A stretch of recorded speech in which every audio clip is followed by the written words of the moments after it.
Salut les amis, j'espère que vous allez très bien. Je suis très content, très heureux de faire cette vidéo aujourd'hui. J'avais vraiment envie de faire une vidéo aujourd'hui. Et aujourd'hui, c'est une vidéo qui est très particulière. On va parler de l'FAQ. Je vais répondre à vos commentaires qui étaient sous forme de questions. Je prendrai peut-être 2 ou 3 commentaires qui ont été sous forme de questions. Je vais essayer d'y répondre à vos commentaires. Mais avant de continuer, moi, j'aimerais t'inviter à t'abonner à la chaîne. Abonne-toi massivement à la chaîne, active la cloche de notification. Mets un petit like, ça fait énormément plaisir. Et vous savez quoi, la famille?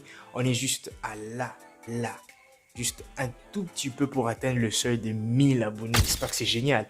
Alors, je compte sur toi, je compte sur nous. Abonne-toi à la chaîne et c'est parti pour la vidéo. Je vais commencer avec la première question, mais aussi si vous avez des questions par rapport à, je sais pas, peut-être par rapport à l'Ukraine, ou soit si vous êtes étudiant et que vous voulez venir en Ukraine pour étudier, n'hésitez surtout pas de me le dire en commentaire. La première question, Véronique Georges Lambette. J'espère que je prononce ça correctement. Si tu nous suis, Véronique, big salutations à toi Véronique, merci pour ton commentaire. Alors Véronique pose une question pour savoir, elle dit bonjour, j'aimerais savoir si nous pouvons aussi faire le cours en anglais. Ces commentaires, c'est par rapport à la vidéo que j'avais fait. Le titre de la vidéo, c'est tout savoir sur l'Ukraine. En fait, c'était ça la vidéo que j'avais fait récemment. Si vous n'avez pas encore vu cette vidéo, je mettrai le lien ici ou là-bas. Il suffira de cliquer pour voir la vidéo dans toute son entièreté. Je vais répondre à ta question Véronique. Premièrement, tu dois savoir que ici en Ukraine, dans la plupart des cas, les universités donnent cours soit en russe, soit en ukrainien. Alors, le cas de l'anglais, premièrement, ça dépend d'une université à une autre, d'accord? Et ça dépend aussi de ta faculté. Qu'est-ce que tu aimerais faire comme faculté? Moi, personnellement, je connais des gens qui font la médecine et dans ces universités-là, la plupart des cas, c'est en anglais parce que je connais certaines personnes qui sont étrangers aussi, qui font la médecine, mais qui étudient en anglais. C'est possible, mais la probabilité est vraiment très minime. Très minime. On peut en trouver, mais il faut peut-être faire la médecine. Ça dépend aussi d'une université à une autre. Donc, c'est pas dans toutes les universités. J'espère que j'ai répondu à ta question, Véronique Georges Lambert. Je continue avec la deuxième question, c'est Radio Story. Je sais pas si c'est une fille ou un garçon, je sais pas.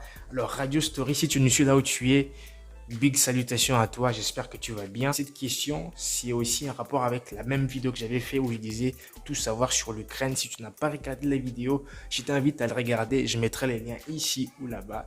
Clique et regarde la vidéo en toute son entièreté. Radio Story nous dit « Salut, j'aime bien ce que tu dis, alors dis-moi, avez-vous prévu un comité d'entraide pour faciliter l'intégration de nouveau? » Il parle aux étudiants étrangers qui viennent étudier ici en Ukraine.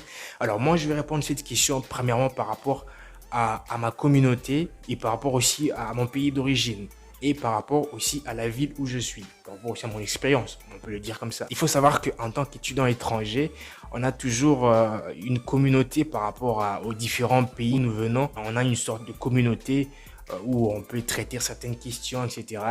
Et enfin bref, mais en parlant d'un comité d'entraide pour l'intégration de nouveaux venus, personnellement, je peux dire que de nos jours, il n'y a pas un tel comité spécifiquement d'entraide pour aider les nouveaux à s'intégrer rapidement. Généralement, quand le nouveau vient, ils ont peut-être des connaissances, il vient à partir peut-être des connaissances, peut-être amis ou cousins, etc. Et ce sont ces personnes-là qui, généralement, aident les étudiants à pouvoir s'intégrer, faire des petites démarches, etc. Il y a aussi pour une raison, c'est que le taux de la venue de nouveaux étudiants pour venir ici en Ukraine, à partir de mon pays d'origine, est tellement très faible que monter un comité d'entraide pour intégrer les étudiants, pour en fait, faciliter l'intégration des étudiants. Je sais pas, peut-être dans d'autres comités, ça existe, mais par rapport à ma communauté, en ce que je sache, ces comités-là n'ont pas encore été mis en place. Mais c'est une bonne idée, on pourra peut-être y réfléchir dans le jour à venir. Radio Story, j'espère que j'ai bien répondu à ta question. La toute dernière question, c'est Yannick Messi. Yannick Messi, si tu nous suis, big salutations à toi frérot. Merci pour ton commentaire. En fait, Yannick Messi dit parle-nous des femmes ukrainiennes et des expériences, etc., des relations, etc. Je pense que si je me mets à répondre à cette question, ça sera trop long. Ça sera un sujet d'une vidéo à part, d'accord, où on parlera exclusivement des femmes ukrainiennes. Si vous êtes intéressé, bien sûr, dites-le moi en commentaire. Si vous avez aimé ces formats des FAQ où je réponds à vos questions, dites-le moi en commentaire aussi. Ça me fera énormément plaisir. Sur ce, je pense qu'on s'arrête là pour aujourd'hui. Active la cloche de notification si la vidéo t'a plu. Mets un petit like, un petit commentaire. Et surtout, nous sommes à ça pour atteindre le palier de 1000 abonnés. La famille, je compte sur vous. On se capte pour la prochaine fois, la famille. Merci pour votre attention. Allez, ciao, à plus.